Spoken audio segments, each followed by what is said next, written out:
Are you my friend? Are we locked in? Then step this way. The Lions over-unders. First, let's talk about their win total.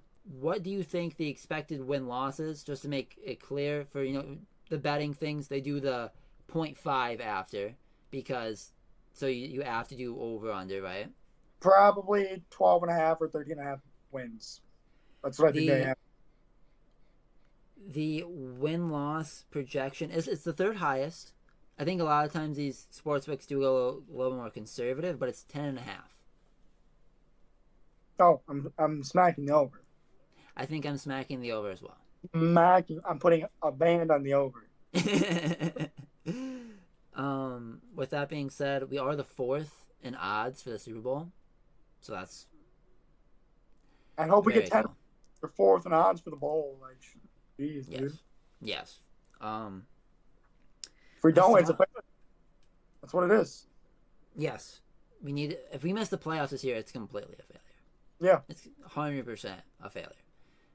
I did see this analyst on ESPN, but he's a known Bears fan. He's very biased. Oh. He had the Bears projection at 12-5 last year, if that gives you any indication. He had us getting swept by the Bears, and he had us ending 10-7 and squeaking into the playoffs and losing a majority of the division games.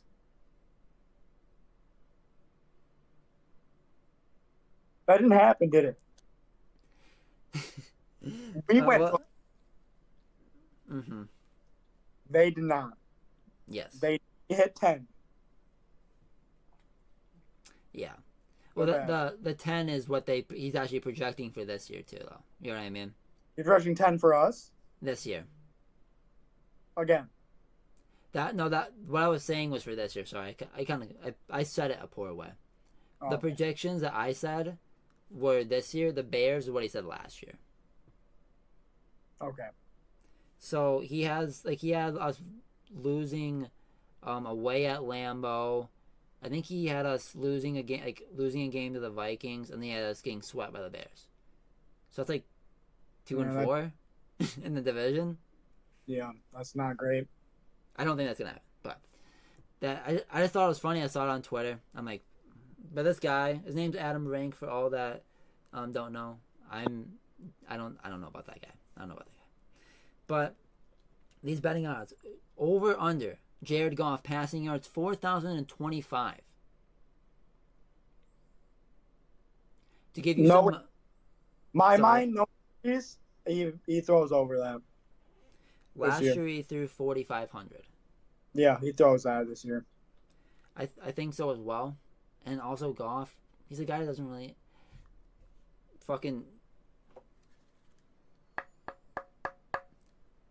doesn't usually get hurt.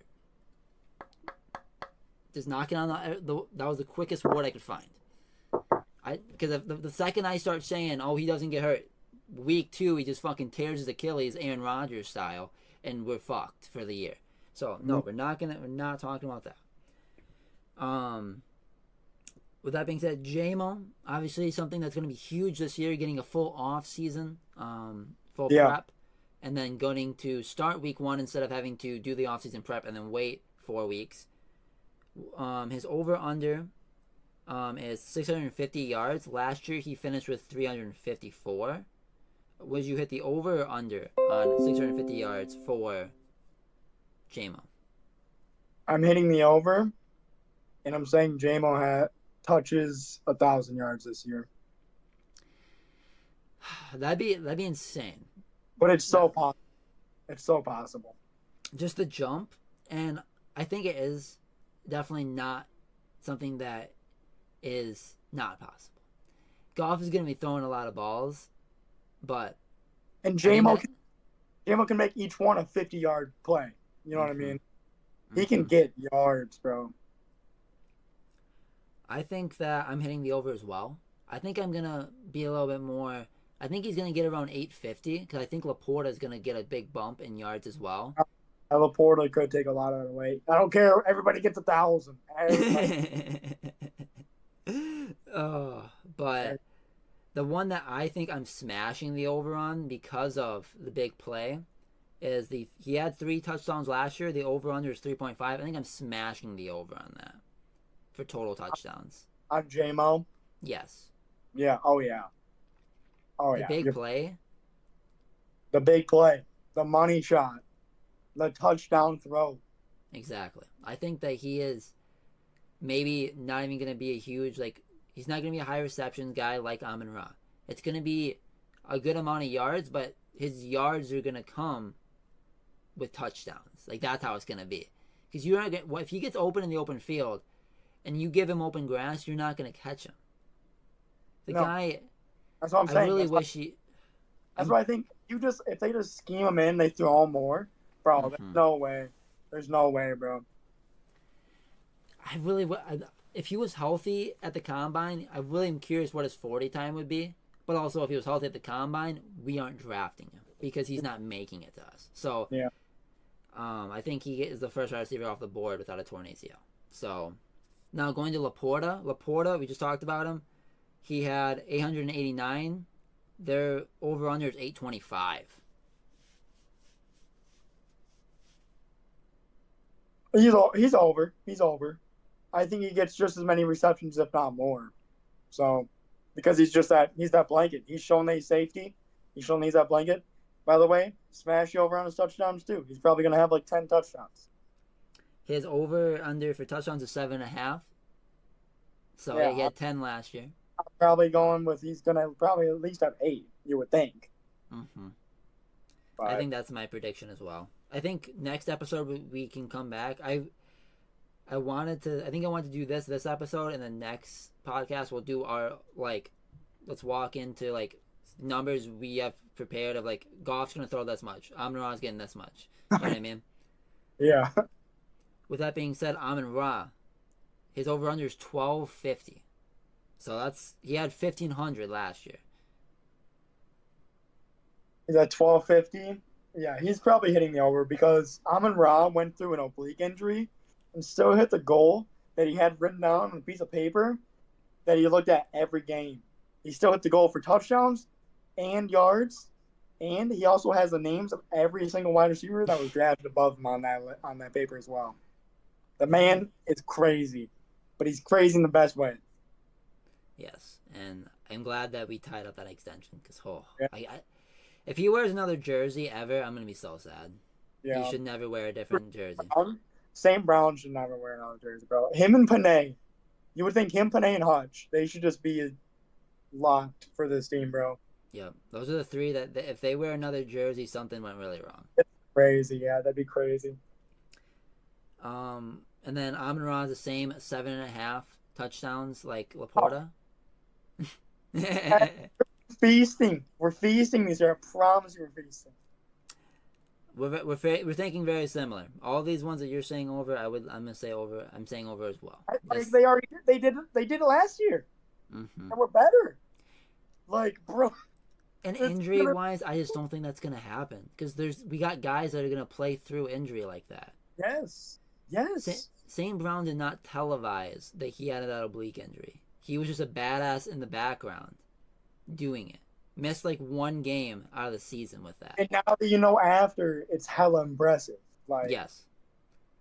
And it makes him look way more like a badass because he's not looking for attention with I'm playing through injury. He's doing it and he's putting his head down, he's grinding. I love that shit. Head on the line, bro. And then there was no Gibbs props that I saw. I saw I'll make those up with the other stuff. Mm-hmm. Ronnie, 8.5 yards. 8.5 touchdowns. What do you think? Over under, he had 10 last year. 8.5 touchdowns for Monty. I'm gonna have to. He had 10 last year. But he's the goal line guy, though. You would think if they want to run on the goal line, you run Monty probably. But we have so many options, and we might throw it more just because those options are getting better and improving. We're probably going to throw it to him more. So I'm going with the under for Monty, 8.5 on the touchdowns, which means Gibbs' touchdowns could be up as well. But we already said the other guy's touchdowns might be up. So it could be different. I don't know. Right. That's what I'm thinking Monty still has that same very important role, but he just maybe is not the primary running option at the end zone every single time. Maybe he is. Maybe we just stick to that because that's what we like, though. Because that is what we like to do, is just continue to demonstrate that we can run on you so that you're scared of or that you don't guard the over top as much, and the stuff to the middle. Because we love the middle. We love getting dodged to the middle, getting some nice chunk plays. So, yeah. I think I like that. I think that's probably going to be the over, and I don't want to sound like a broken record with all those overs. It's just the only reason I think this, and maybe the under makes sense, is because Monty did miss games this season. If he misses more, because we have Gibbs that we're Monty, relax, bro. Listen, you're hurt. Let's not risk it. Let's hold you for the playoffs, and Gibbs takes over a little bit more. Then that's how I see that scenario. I think it's either or, but I think I'm gonna smash the overs because I think I can see them even switching out some Monty goal line runs for Gibbs instead, just because they want to switch it up. Not even saying that they would need to use the other weapons in different positions to not take those away from Monty. It could be his own position, taking that away from him just because we're progressing. You know what I mean? And with Simone Vaki, he yes. is a hybrid use player. Maybe there's times that he gets thrown in there. He might get used, which would be fun. Running a 3-back system, walk, and Craig Reynolds was a beast last year when he needed to be. Walk away. Walk away. And our O-line's better. Oh, we're nasty, bro. The question is, do you think that we have which of the two running backs has 1,000 yards, or do you think it's both of them? I don't think both. Yeah, Gibbs has it. Oh yeah. Gibbs is that weapon. Yeah. Monty is for consistency. Gibbs is a weapon. I'm excited to see this. I think I'm gonna smash. I don't know what the prop. There's no prop for it, but receiving yards, I think I'm smashing the over on that for him, just because I think they're gonna use him a lot more. They could. At least what they can do it now for this year, even though I don't have Gibbs on my fucking fantasy team. But before, he's gonna be a PPR monster, and he was great. Don't get it wrong, but I traded him early to get some other, and I got a CD, and I'm happy. But I'm just saying, probably one of the biggest hauls you can get for Gibbs. I'm not gonna lie. Yes, I was very happy, but bad haul. It hurt watching him just put up 28 fantasy points a game, just knowing that it's a Lions dude. And, Oh, I hate fantasy. Why did we play that? By the way, Teron Arnold is 5th in Defensive Rookie of the Year odds. Hutch is 6th in DPOY. And I couldn't find anything for Hutch, but what do you think of the over-under of 15.5 sacks?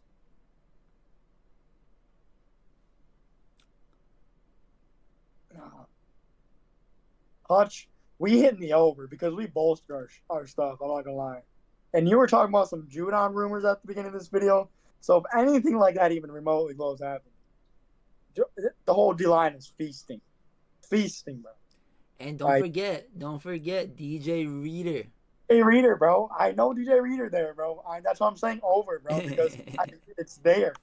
The way for it to happen is so there. Yeah. Houston back from injury. All these. Davenport, bro. Yes. I'm excited. It's gonna be great. Next season is going to be so much fun. Please, everyone, stay healthy. Please. Please. Because please, all the most important guys stay healthy, please. We do have some depth. If you want to take a game or two off, you can do that. Rest up. Get healthy. Yes. Keep going. Come on, bro. Come on. We're here. People be dogging on us, and you're like, Hutch, 6th in the race for DPOY. Oh, Teron Arnold, 5th in the race for Defensive Rookie of the Year. Penei Sewell, the best lineman in the whole league, bro. We get the best line in the whole league, bro. We got freaking the best running back going in the whole league, bro. We got some of the best receivers coming up in the whole league, bro. We got some of the best depth in the whole league, bro. We got some of the best line in the whole league, bro. What else do you want, dude? Come on. This is it. We got one of the best tight ends in the league, bro. Come on, dude. Come on. And it's gonna be exciting to see Rakeshaw and Terrion Arnold both Oh, go. yeah, Rakeshaw and Arnold. I forgot. Oh, you lost me. You lost me. I got Rakeshaw and Arnold, dude. Yes, I forgot we have Rakeshaw. Oh, my. We're so bolstered. Oh, my gosh. And Amik's the dog too. You still got that crazy Amik- secondary too. oh, Branch, Iffy, oh my Kirby. We're so stacked. We're so stacked. But we started this podcast off a little sour with Pistons talk, but we need to talk more Lions. Just have the happy part of this podcast come out. But dude, low key though, the way our team is made up right now, we might be one of the sauciest teams in the league, bro. I don't even care, bro. We're more saucy than a team with Sauce Gardner on it. That's how crazy it is, bro. Bro, I'm excited. Next year is gonna be one of the best years I've ever had as a Lions fan, and it's gonna be. I'm so excited, and the expectations are so high, but I think that this is actually a year that it can be met.